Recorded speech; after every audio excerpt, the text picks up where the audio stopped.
Formula ఈ రేస్లో కేటీఆర్ పైన కేసు పెట్టారు. నెక్స్ట్ కేసులలో హరీష్ రావే టార్గెటా? నా మీద కూడా పెట్టారు కదా. ఓ కాంగ్రెస్ పార్టీ నాయకుడితో పెట్టి పంజాగుట్ట పోలీస్ స్టేషన్లో ఏకపక్షంగా నా మీద కూడా కేసు పెట్టారు. ఇప్పటికీ చాలా కేసులు పెట్టిండు నా మీద. రుణమాఫీ చేయలేదు రేవంత్ రెడ్డి, యాదాద్రి లక్ష్మీనరసింహస్వామి దేవుడి మీద ఒట్టుబెట్టి మోసం చేసినావు, దేవుడా ఆ పాపాత్మని క్షమించు, ప్రజల్ని కాపాడని నేను దేవుని దగ్గర పోతే యాదాద్రిలో నా మీద కేసు పెట్టిండ్రు. మానకొండూరులో మా రసమై బాలకృష్ణ పిలిస్తే ఈ ముఖ్యమంత్రి అన్నీ ఎగబెట్టిండు, మహాలక్ష్మి ఎగబెట్టిండు, రైతు బంధు ఎగబెట్టిండు, 4000 పెన్షన్ ఎగబెట్టిండు, విద్యార్థి భరోసా కార్డు ఎగబెట్టిండు, ఇందిరమ్మ ఇల్లు ఎగబెట్టిండు.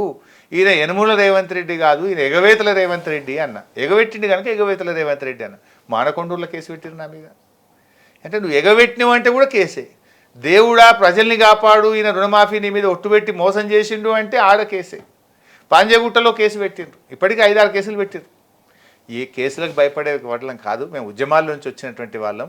నువ్వు ఎన్ని కేసులు పెట్టినా ప్రజల పక్షాన పోరాడతాం, ప్రజల పక్షాన్ని ప్రభుత్వాన్ని నిలదీస్తూనే ఉంటాం. శాసనసభలో పోరాడతాం, ప్రజాక్షేత్రంలో కూడా పోరాడతాం.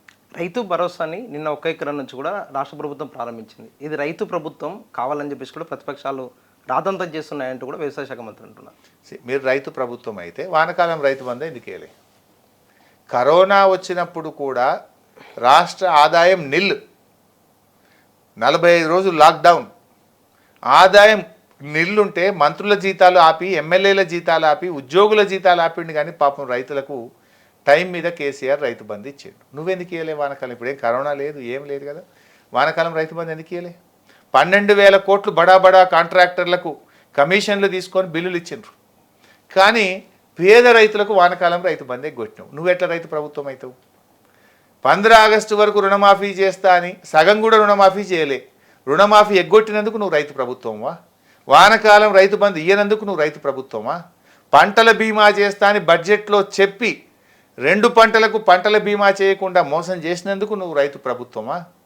పంటలకు బోనస్ ఇస్తా అని చెప్పి 10 పంటలకు ఇస్తా అని చెప్పి 9 పంటలకు ఎగబెట్టి ఆ వరిలో 1 సన్నాలకు ఇచ్చి పంటల బీమా పంటల బోనస్ ఎగ్గొట్టినందుకు నువ్వు రైతు ప్రభుత్వమా?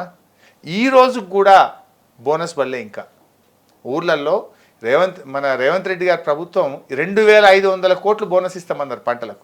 1000 కోట్లు కూడా ఇవ్వలే. వడ్లు అమ్మిన రైతులకు ఈ రోజుకు కూడా ఇంకా బోనస్ పడలే. పాపం వాళ్ళు తిరుగుతూ ఉన్నారు. కందులకు మద్దతు ధర రావడం లేదు, పల్లికి మద్దతు ధర రావడం లేదు, శనగలకు మద్దతు ధర రావడం లేదు, సోయాబీన్ రైతులు అమ్మితే ఇంతవరకు డబ్బులు రావడం లేదు, జొన్నలకు మద్దతు ధర రాక రైతులు రోడ్డెక్కుతూ ఉన్నారు. ఇది రైతు ప్రభుత్వం ఎట్లయిద్దండి?